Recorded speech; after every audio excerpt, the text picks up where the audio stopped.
Hey, I'm Zorbigan Gaga, and I'm going to state the most obvious thing that I'm pretty positive everyone agrees with. The United States Congress is the worst. I mean, we all know this, and we can talk about how dysfunctional they are until the cows come home.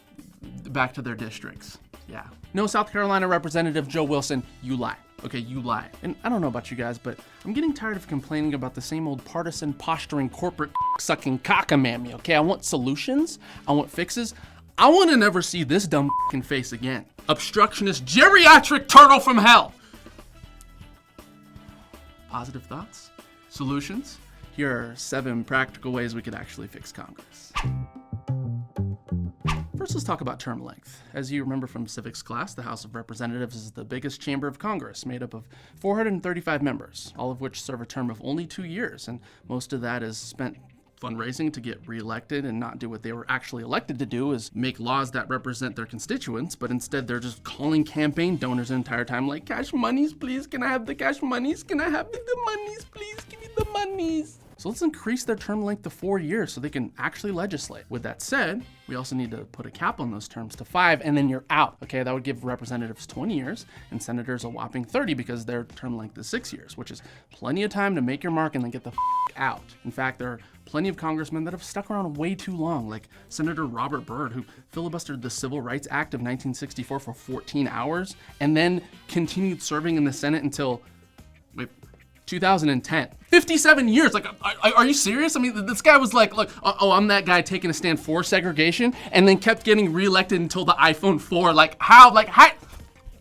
This guy. Congress isn't just about stodgy old stalwarts stalling progress, okay? It's about the hundreds of congressional staffers who are actually doing the nitty-gritty work of lawmaking. Let's make that a legit profession, too.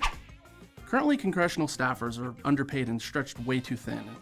Often the talented ones are lured away by higher paying jobs in the private sector, thus creating a revolving door of staffers that use their experience at the Capitol as a stepping stone for a more lucrative career as lobbyists. But let me ask you this, what is more important, influencing lawmakers or actually being a lawmaker? Well, if you chose the latter, then I don't know, I mean, you still have hope. But if you chose the former, then you probably got sorted into Slytherin. Slytherin! Got him! Harry Potter reference. Look, my point is we need to make the job more attractive, pay them more, keep them longer, give incentive for bright minds to create policy that's not influenced by partisanship or a bigger paycheck down the road. And speaking of lobbyists, that leads me to my third point.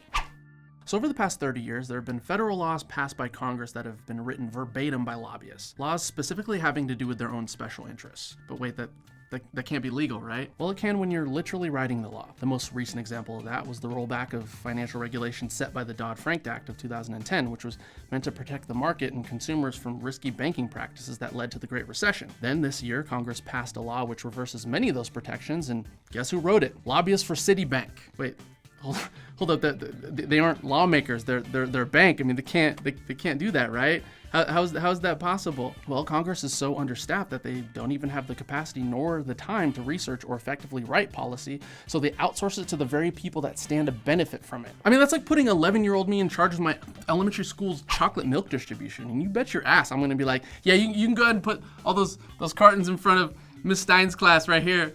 Yeah. That's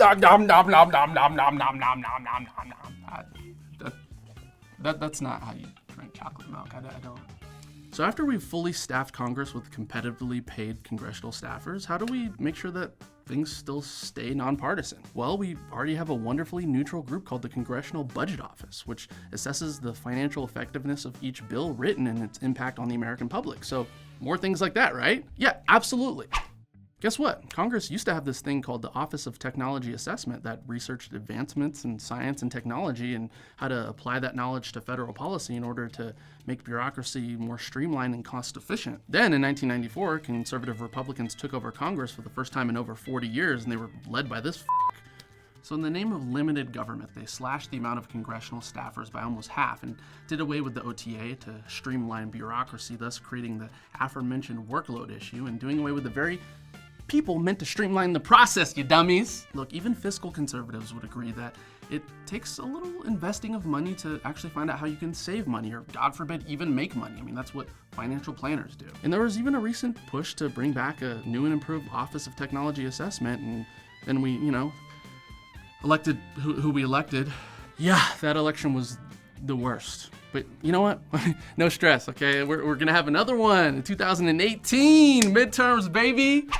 And it's high time that midterm elections get the same kind of media coverage that they deserve. I mean, it's Congress. In fact, the primary gauge on whether a president was truly effective or not was their ability to work with Congress and get legislation passed. They create policy, they decide where tax dollars are allocated, they confirm cabinet members and Supreme Court justices, approve treaties. They are the only branch that can officially declare war. Okay, there's no reason why we shouldn't be treating congressional elections with the same amount of stakes we do a presidential election. I mean, come on, let's make it big. Let's make it exciting. Let's make it sexy. Yeah, sexy election. Sexy. Okay, but sexy may be a challenge, okay, but I don't know. I mean, maybe we can cover it like March Madness, where everyone fills out a bracket on all the races across the country and they can get all kinds of TV coverage with funny beer commercials and deals on large pizzas. I mean, we can call it midterm mayhem, you know? That'd be cool. I'd watch it. I'm a nerd, but I would watch it. So my last point has to do with state legislators' sneaky way of redrawing congressional districts to give a particular party an electoral advantage, and that's called gerrymandering, and that needs to be banned. Oh, gerrymandering. Yeah, fun word and not so fun consequence. Yeah, in fact, a federal court in Wisconsin recently ruled that the state drew districts in such a partisan fashion that it violated the Constitution. And just this year, the Supreme Court ruled that North Carolina drew districts in 2011 that were based on race, which blatantly violated the Voting Rights Act of 1965. So how about this? Let's just make a constitutional amendment that bans gerrymandering altogether so Congress can be a true representation of the people as intended by the founding slave owners. So yay, now we fixed Congress, right? Yeah. Well, I mean, not exactly, not until we immediately vote out these people. Senator Mitch McConnell, who is arguably the sole cause of dysfunction in Washington for over the past 10 years. He is the worst. Or maybe it's Paul Ryan. Either way, they're both out. Also, Representative Steve King and Doug Lamborn. The former has openly promoted white supremacy, and the latter referred to President Obama as a tar baby, so yeah, these guys. And certainly Ted Cruz, because the Constitution clearly states that a senator must be at least 30 years of age and not a blobfish. You know what, let's just get rid of all of them. Yeah, that's fixed it, right? Hey guys, thanks for watching. If you want to watch another video, then hit one of the boxes to either side of me, or if you want YouTube to notify you when we have another video, hit that bell notification at the bottom. Thanks, bye.